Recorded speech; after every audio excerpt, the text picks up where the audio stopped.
They hadn't seen him. And so mom was telling me about it, and Monday morning, they found the body.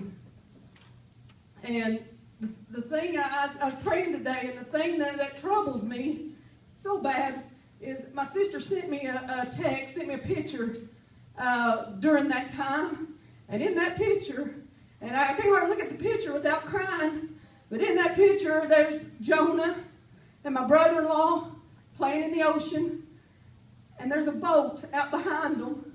That's the lifeboat that's going back and forth searching for that body. And my mom, when she called me, I think it was Sunday, she said, we're sitting here on the deck watching these boats go up and down,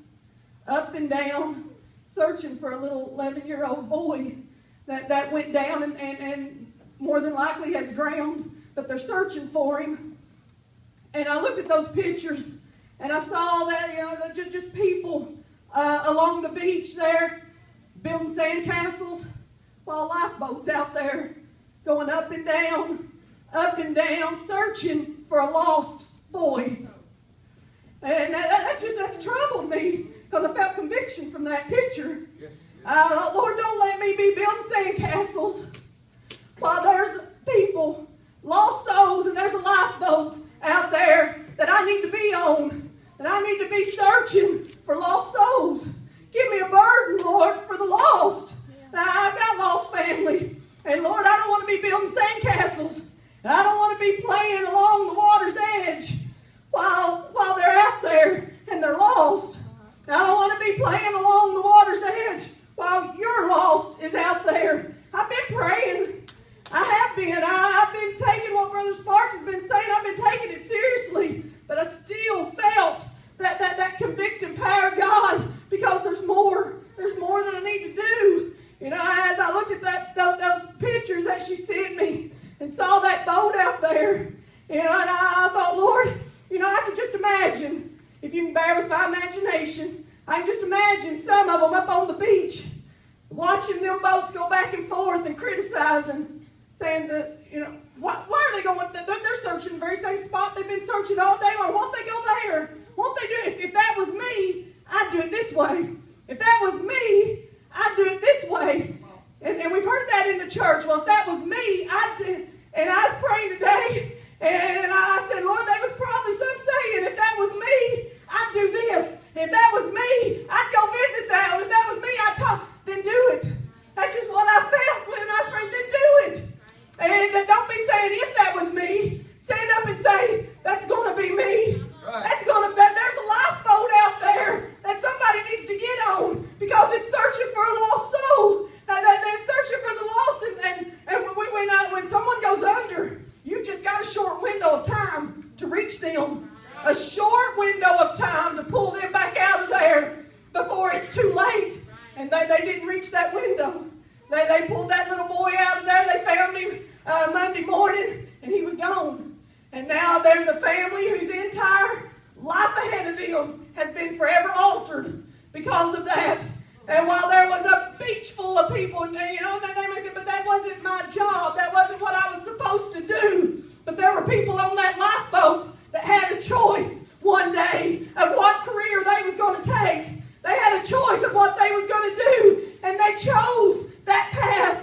And we're sitting right here in the pews, sitting right here, and some are saying, but that's not my job. It's Brother Sparks' job to get out there. That's not my job. I don't have that burden. That's not my place. But there's a time when you are able to make a decision. Will you or will you not? Isaiah, I think it's chapter 5 in Isaiah, and you can read along there, and I wish I'd looked it up. But Isaiah, he's saying, woe unto this one and that one for this reason and that reason. Woe unto this one for that reason. And you can read all down through there, but then you get to Isaiah chapter 6, and he says, I saw the Lord high and lifted up. And then he says, woe is me.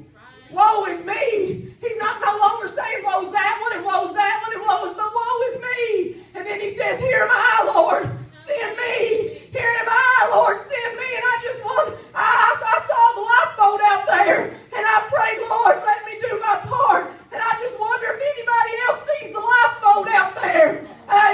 You have lost family out there. You have lost loved ones. You have people that you come in contact with. You may not even call them a lost loved one. They may be a lost enemy, but they're still lost. Right. They may be a lost person you never think about hardly, but they're still lost. And I thought, we as a church, do we have the burden for the lost that we need? I've been searching myself. Do I have? Maybe I've gotten in Brother Sparks' way, but I didn't mean to. I really didn't. I prayed before and I said, God, these burdens are heavy on me. Maybe it's just for me. Maybe it's just for me. If it is, shut the door. Don't let the door be open at all. But Lord, if you want me to share this, then open the door and open it wide. And when Brother Sparks turned around, I thought, Lord, I don't know what to do.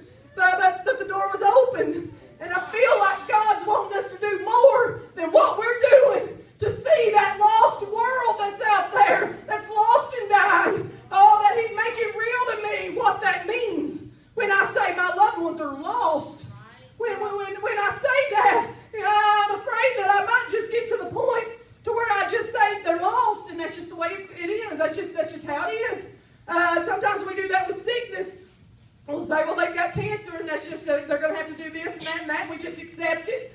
We say, well, this one's got a cold, and it'll run its term, and then they'll be over it. And sometimes we view being lost that way. Well, they're lost, but they'll come to their senses, and they'll be, will they? If we're not doing our part, we've got things we got to do. And I don't feel like I'm getting this over at all.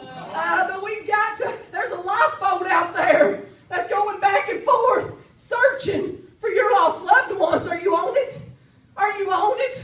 Are you just on the beach, digging in the sand, building sandcastles, running back and forth, jumping waves, out there with one of them float things and going out so far and riding back in and going out so far and riding back in, playing around the water's edge, and then leave and go home and say, oh, we had a great time. We had a great time. While there's a family whose entire life has been altered while we's having a great time. Oh, Lord, give me a burden. There's lost souls. I don't need to be having a great time. I don't need to be just doing this and doing that for self-enjoyment. I need to be thinking, I need to be on that lifeboat. I need to be out there while it's going back and forth. Right. Back and forth. You say, but y'all do the same things over and over, and that boat did the same thing over and over because it knew where the lost soul was. It knew and it was reaching and searching and searching. Sometimes we do tread the same waters over and over and over, and you may say, I get tired of that. I get tired of it. But we're just reaching for lost souls, trying to find them. My mom called me again on Thursday while they was down there. And there was a storm coming through. And I asked her, I said, what y'all doing? She said, we're just sitting here on the deck watching the lifeguards, trying as they go running out there, pulling people out of the water. They got the red flags up. Nobody's supposed to be in the water. There's a storm coming through, and the riptides are bad, but they won't stay out of it.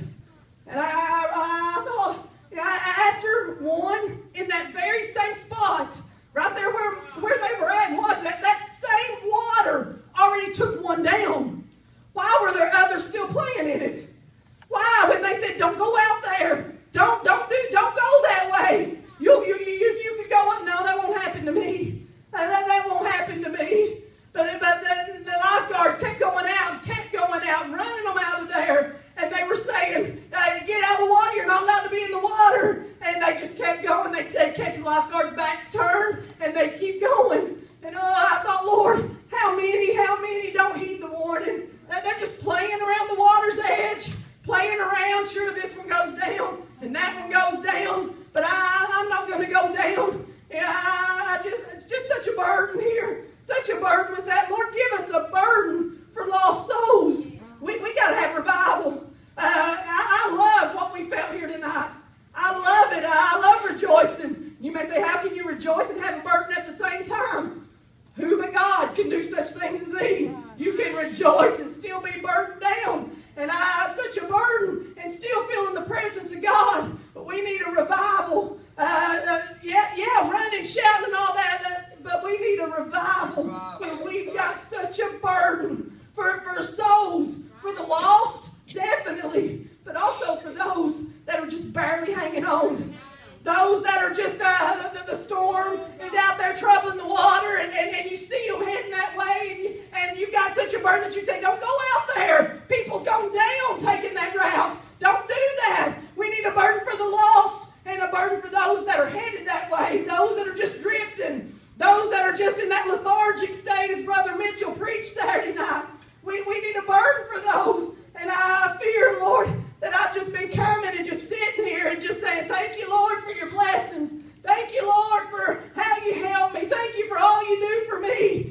another service goes by, and another service goes by.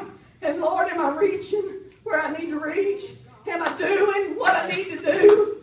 Is there souls coming in and souls leaving out while I'm sitting up here playing around the water's edge and just saying, Lord, I just enjoy this so much. I just enjoy this so much, when we've been given a command to go ye therefore and reach the lost. Go ye therefore, compel them to come in. Go ye therefore, live it in front of them. Don't be playing around. Don't be playing around the water's edge. There's a whole lot of things that you can find yourself wasting a whole lot of time with, just playing around the water's edge, just playing around, just playing, just playing around, and souls being lost, souls going down, family members lost. And we give him prayer requests, Lord. Would you reach my lost family? And we just continue to play around. You know, I saw the picture on the news that they took when they found the body of that little boy, and a crowd had gathered around there at the rescue vehicles. But where was the crowd when the lifeboats were going up and down, up and down, up and down? You know, I thought it's easy to just, when we come out.